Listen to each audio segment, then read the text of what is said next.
students, welcome back and good morning to all of you. Myself Amit Jala from Mahasapura School. Today in this video I will continue subject OC of standard 11. Chapter number 2 Business Services 1.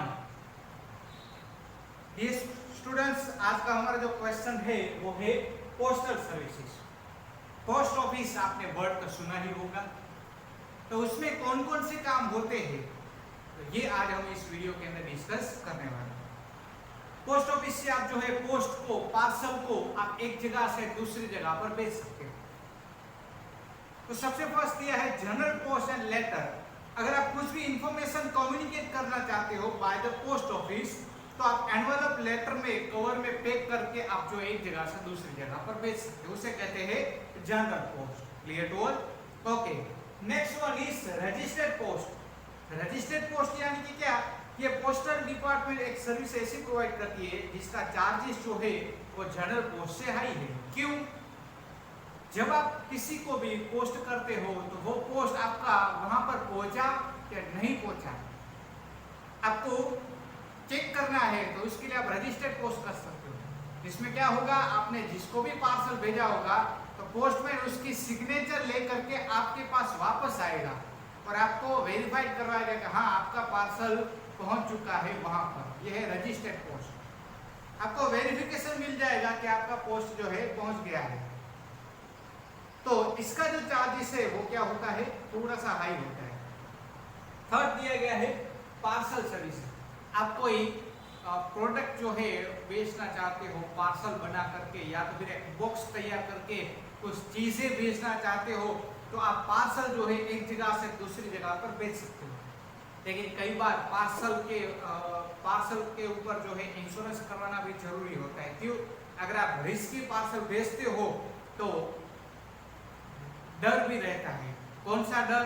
कि अगर ये parcel जो है रास्ते में कहीं पे भी जो है बरोबर लॉस हो गया तो इसका इंश्योरेंस भी आप करवा सकते हो। नेक्स्ट दिया है वैल्यू पेएबल पोस्ट।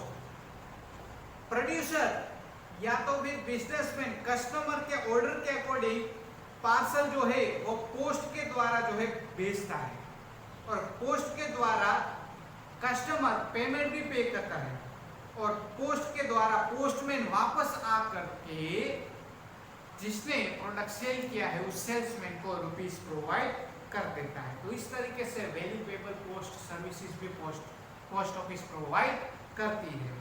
नेक्स्ट है स्पीड पोस्ट एंड पार्सल। आप कम टाइम के अंदर पार्सल या पोस्ट करना चाहते हो तो आप स्पीड पोस्ट भी कर सकते हो। The postal department guarantee to deliver the post parcel within a stipulated time. Post office आपको गारंटी देती है कि आपका with in a stipulated time में आपका पार्सल जो है वो सेंड हो जाएगा।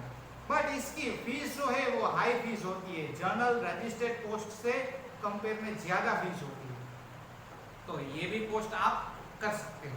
उसके बाद ये एक्सप्रेस्ड पोस्ट। एक्सप्रेस्ड पोस्ट यानी कि क्या, तो इस पॉइंट के अंदर ये बताया गया है This service is available both individual and business unit. Express parcel is sent very speedily. ये एक्सप्रेस पार्सल जो है वो स्पीड पोस्ट से भी, स्पीड पार्सल से भी फास्ट है। कैसे? ये जो है कि एयरवे के थ्रू, प्लेन के थ्रू भी पार्सल जो है भेजे जाते हैं। अगर आपको यहाँ से दुबई भेजना है तो एक्सप्रेस पार्सल कर सकते हो। प्लेन में जो है आपका पार्सल विद इन स्टेपुलेटेड टाइम वहां पर पहुंचेगा। तो इसकी फीस क्या होती है? इसकी फीस सभी पार्सल सर्विसेज के कंपेयर में हाई फीस होती है। ओके, उसके बाद दिया है सेविंग सर्विसेज। पोस्ट ऑफिस आपको जो है सेविंग सर्विसेज भी प्रोवाइड करती है। आप पोस्ट ऑफिस के अंदर जो है अपने रुपीस जो है वो सेव कर सकते हो। अलग अलग अकाउंट के अंदर सेव कर सकते हो। सेविंग अकाउंट, 5 ईयर का recurring account, term deposit, monthly income plan, senior citizen certificate, 15 years के पब्लिक प्रोविडेंट फंड में, 5 या 10 इयर्स के किसान विकास पत्र में, सुकन्या समृद्धि अकाउंट ओपन करवा करके, ये सब अकाउंट ओपन करवा के आप जो है पोस्ट ऑफिस में रुपीस सेव कर सकते हो। तो ये जितने भी अकाउंट्स थे उसे हम डिटेल में देखते हैं क्या दिया है। सबसे फर्स्ट रिकरिंग अकाउंट। अब एक साथ रुपीस जो है बैंक के अंदर सेव कर सको ऐसी आपकी कैपेसिटी नहीं है, तो आप रिकरिंग अकाउंट ओपन करवा सकते हो। इसका टाइम पीरियड 5 इयर्स के आसपास होता है। 5 इयर्स तक आपको एवरी मंथ जो है आप जो अमाउंट डिसाइड करते हो वो अमाउंट आपको पे करनी पड़ती है। फॉर एग्जाम्पल 500 पे कर सकते हो, 1000 पे कर सकते हो, एवरी मंथ 5 इयर्स तक आपको पे करना है। और एक साथ आपकी अमाउंट इकट्ठी होगी, उसके बाद उसके ऊपर इंटरेस्ट आपको मिलेगा। तो इस तरीके से रिकरिंग अकाउंट भी आप ओपन करवा सकते। लेकिन रिकरिंग अकाउंट का एक रूल्स है कि 5 इयर्स तक आपको कंपलसरी एवरी मंथ जो है रुपीस पे करना पड़ेगा, बीच में आप ब्रेक नहीं कर सकते। अगर किया तो इंटरेस्ट का लॉस आपको हो सकता है। Okay, 9th one is term deposit. Term deposit यानी कि one type of fixed deposit. FD word आपने सुना होगा। एफडी करवा सकते हो 1 ईयर, 2 ईयर, 3 ईयर, 5 ईयर, और ये आप जो है 200 से लेकर या उससे डबल अमाउंट की एफडी भी करवा सकते हो। और इसका इंटरेस्ट जो है वो हाई इंटरेस्ट होता है, और ये इंटरेस्ट आपको एवरी 3 मंथ्स चाहिए, क्वार्टरली चाहिए, एवरी 3 मंथ तो भी आपको मिल सकता है, एक साथ चाहिए तो भी आपको इंटरेस्ट आपका मिल सकता है। Okay, next one is NSC, national saving certificate, जिसमें आप 5 से लेकर 10 इयर्स तक का एक सर्टिफिकेट बना सकते हो। और इसका जो इंटरेस्ट रेट होता है वो आपको एडवांस में ही बता दिया जाता है। 5 and 10 इयर्स कंप्लीट होने के बाद विद इंटरेस्ट आपको आपकी अमाउंट मिल जाती है। नेक्स्ट दिया है केवीपी, किसान विकास पत्र, जिसमें आपने जितनी रुपीस की केवीपी बनाई है वो अमाउंट आपको 8 इयर्स एंड 4 मंथ के बाद डबल अमाउंट मिलेगी रिटर्न में। आपने 10,000 की केवीपी बनाई तो 8 इयर्स एंड 4 मंथ के बाद आपको 20,000 मिलेगा, डबल अमाउंट आपको रिटर्न मिलती है इसमें केवीपी के अंदर। उसके बाद है पीपीएफ, पब्लिक प्रोविडेंट फंड। ये इसका टाइम पीरियड 15 इयर्स का होता है, और इसमें आपको रुपीस पे करने पड़ते हैं 500 पर एनम आपको 500 रुपीस पे करने पड़ते। After 15 years rules and regulation के अकॉर्डिंग आपको जो है आपकी अमाउंट जो है विद इंटरेस्ट के साथ आपको जो है रिटर्न मिल जाती है। और जो आपको अमाउंट मिलती है वो टैक्स के अंदर एक्सम्प्टेड है, टैक्स में डिडक्ट की हुई अमाउंट है, इसके ऊपर आपको कोई टैक्स भरना पड़ता नहीं है। Clear to all? ओके, उसके बाद यह है पोस्टल इंश्योरेंस। कहीं पे भी आप पार्सल भेज रहे हो तो वो पार्सल सही सलामत पहुंचेगा या नहीं पहुंचेगा ये हम कह नहीं सकते, तो उसके ऊपर भी आप जो है इंश्योरेंस करवा सकते हो कि पार्सल का कोई भी लॉस हो गया बीच में रास्ते में तो आपको उस लॉस के बदले में आपको पोस्ट ऑफिस कंपेंसेशन प्रोवाइड कर सकती है।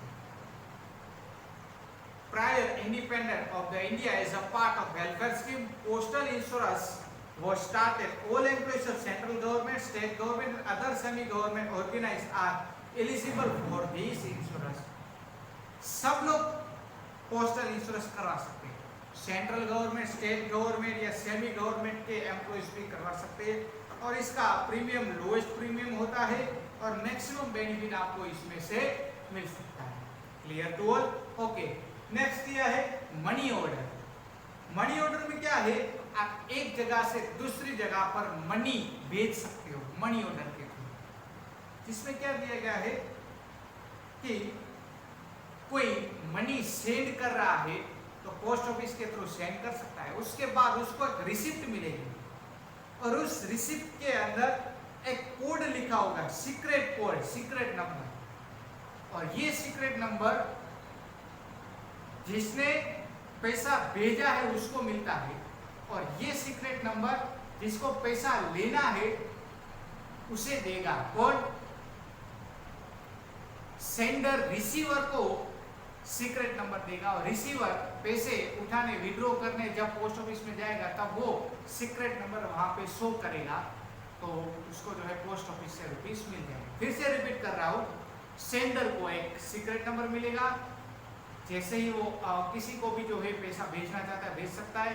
सेंडर को सीक्रेट नंबर पोस्ट ऑफिस के थ्रू मिलेगा, सेंडर वो सीक्रेट नंबर रिसीवर को भेजेगा और रिसीवर वो सीक्रेट नंबर लेकर के बैंक में जाएगा, डिटेल्स देगा और बैंक वाले उसको उसके रुपीस भेज सकते हैं, रुपीस प्रोवाइड करेंगे। 1000 से 50,000 तक आप जो है रुपीस सेंड कर सकते हो। और इसमें आपको जो है इंटरेस्ट भी जो है सेंडर को जो है पे करना पड़ता है। उसके बाद अदर रिलेटेड सर्विसेज भी पोस्ट ऑफिस प्रोवाइड करती है। कौन कौन सी दिया गया है? Purchase and sales of the foreign currency, travellers cheque in foreign currency, debit card in foreign currency, draft in foreign currency, mutual fund investment agency services for a various scheme of the government of India, agent banking services, depositing a pension, money in saving account, pensioner, railway ticket booking, ये सारी की सारी services post office provide करती है। Students, आज इस video में यहाँ तक ही। नेक्स्ट वीडियो में नेक्स्ट क्वेश्चन के साथ मिलेंगे। तब तक take care of yourself. Thank you so much and जय माता।